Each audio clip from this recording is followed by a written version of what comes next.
Welcome to Space Matrix. Please subscribe and hit the bell icon for more updates. On a quiet Tuesday, the world was stunned by a single headline. Saudi Arabia would no longer price its oil exclusively in US dollars. Traders in New York, London, and Tokyo watched in disbelief as the news broke. The kingdom announced it would now accept Chinese yuan for oil sales, a move that sent shockwaves through global markets. For decades, oil priced in dollars was the bedrock of American financial dominance. This announcement was more than a policy change, it was a direct challenge to that foundation. Phones rang off the hook in Washington as leaders scrambled for answers. The Saudi energy minister spoke of diversifying partnerships and securing the kingdom's future, emphasizing stronger ties with China. The subtext was clear: the old rules were being rewritten. Markets reacted instantly, dollar value dipped, oil futures swung wildly, and the yuan surged. For the first time in 50 years, the dollar's supremacy was openly challenged by a key ally. The financial architecture of the post-war world suddenly looked fragile. The announcement lasted minutes, but its impact would echo for decades. The world had entered uncharted territory. A new player was setting the rules. The silence that followed was the calm before a global storm.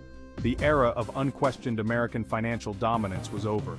To grasp the shock, you need to understand the petrodollar system. Born in the 1970s, it was a simple deal. Saudi oil would be sold in US dollars, and in return the US provided military protection.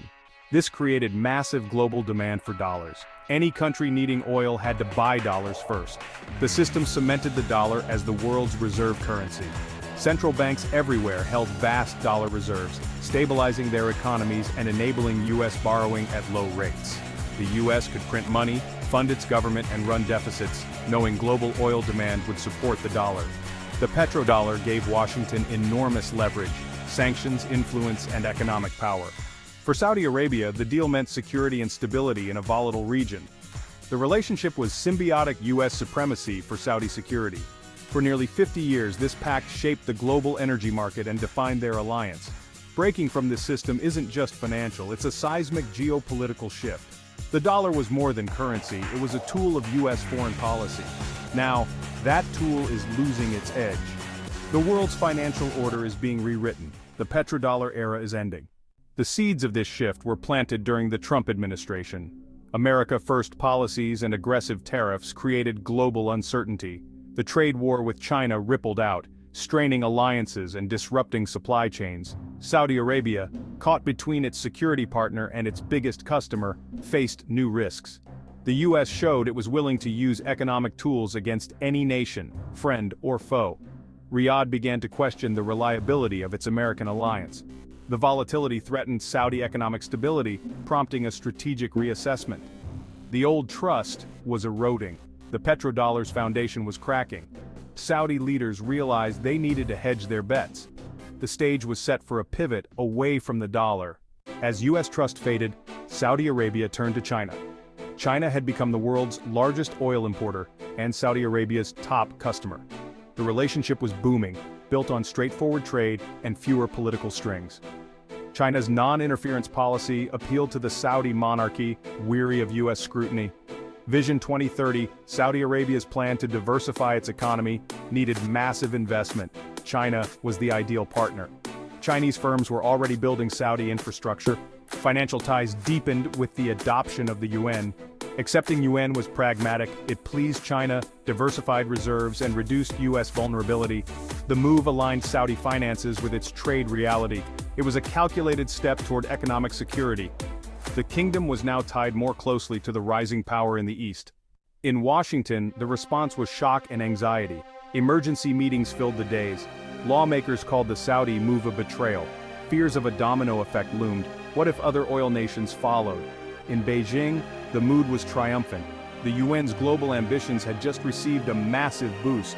The Saudi endorsement gave the yuan new legitimacy, encouraging others to follow.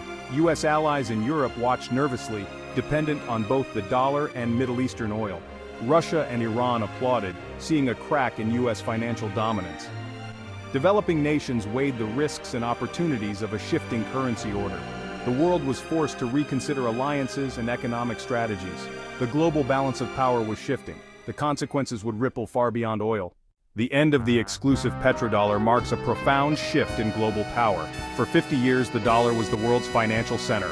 Now, the rise of the petro-yuan creates a bipolar economic world. Capital, trade, and influence will flow differently. The U.S. dollar's role as the sole reserve currency is under threat. Central banks will diversify, holding more yuan and fewer dollars. U.S. borrowing will become more expensive, sanctions less effective. Alliances will realign as countries choose between U.S. and Chinese blocs. China's economic sphere will grow, challenging U.S. influence. New trade agreements may exclude the U.S., fragmenting the world order. This is more than a change in oil pricing. It's a transfer of power from west to east. The era of smooth U.S.-led globalization is over. A new, more contentious chapter has begun. For ordinary people, these shifts will hit home. In the U.S., a weaker dollar could mean higher prices for imports and a higher cost of living. Government borrowing may get pricier, leading to higher taxes or cuts in services. In China, a stronger yuan boosts purchasing power but could hurt exports. Other countries will face new challenges. Some may benefit, others may struggle with volatility. The global financial system will be less stable, making planning harder for families and businesses. The end of the petrodollar's monopoly means economic competition will touch every household. Gas, groceries, mortgages, all will be affected by the new dollar-yuan dynamic. The ground beneath Main Street is shifting. The world's economic future is now tied to decisions made in both Washington and Beijing.